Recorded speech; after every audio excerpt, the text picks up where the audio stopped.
40 நாள் கூட இல்ல 12th எக்ஸாமுக்கு. இந்த 40 நாள்ல பாத்தீங்கன்னா நிறைய பேருக்கு வர மண்டேல இருந்து பாத்தீங்கன்னா ரிவிஷன் எக்ஸாம் ஸ்டார்ட் ஆகுது. அதுலயும் குறிப்பிட்டு பாத்தீங்கன்னா ஃபர்ஸ்ட் எக்ஸாம் என்னவா இருக்குன்னா தமிழா இருக்கு.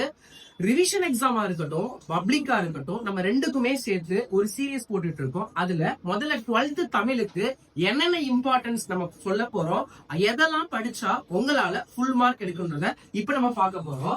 12th தமிழ் பொறுத்த வரைக்கும் பாத்தீங்கன்னா நீங்க 6 மார்க்ல இருந்து ஸ்டார்ட் பண்ணணும். எப்பயுமே நிறைய பேர் 2 மார்க் 1 மார்க்ல இருந்து ஸ்டார்ட் பண்ணுவீங்க.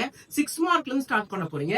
6 மார்க்னு எடுத்தீங்கன்னா மொத்தமே பாத்தீங்கன்னா கிட்டத்தட்ட 60 6 மார்க் உங்க புக்ல இருக்கு. புக் அப்புறம் புக் இன்சைட் சேர்த்து மொத்தம் 60 கொஸ்டின் ரிப்பீட்டட் கொஸ்டின் இருக்கும். ஆனா நம்ம அது எல்லாத்தையும் விட்டுட்டு நம்ம மொத்தமாவே படிக்க போற 6 மார்க் எத்தனைன்னு பாத்தீங்கன்னா மொத்தம் 3 6 மார்க் நீங்க அட்டன் பண்ணணும். அதுல கொஸ்டின் நம்பர் 44க்கு மொத்தமே 4 6 மார்க்கும், அப்புறம் கொஸ்டின் நம்பர் 45க்கு மொத்தமே 5 6 மார்க்கும், அதுக்கப்புறம் கொஸ்டின் நம்பர் 46க்கு மொத்தமே 3 6 மார்க்கும். மொத்தமா நம்ம படிக்க போற 6 மார்க்கே பாத்தீங்கன்னா 12 6 மார்க் தான். 60 6 மார்க்ல 12 6 மார்க் நீங்க படிச்சிட்டீங்கன்னா உங்களால ஷுவரா 3 6 மார்க் கண்டிப்பா அட்டன் பண்ண முடியும். இந்த 6 மார்க் இம்பார்ட்டன்ட் பீரியட் உங்களுக்கும் தேவைப்படுதா?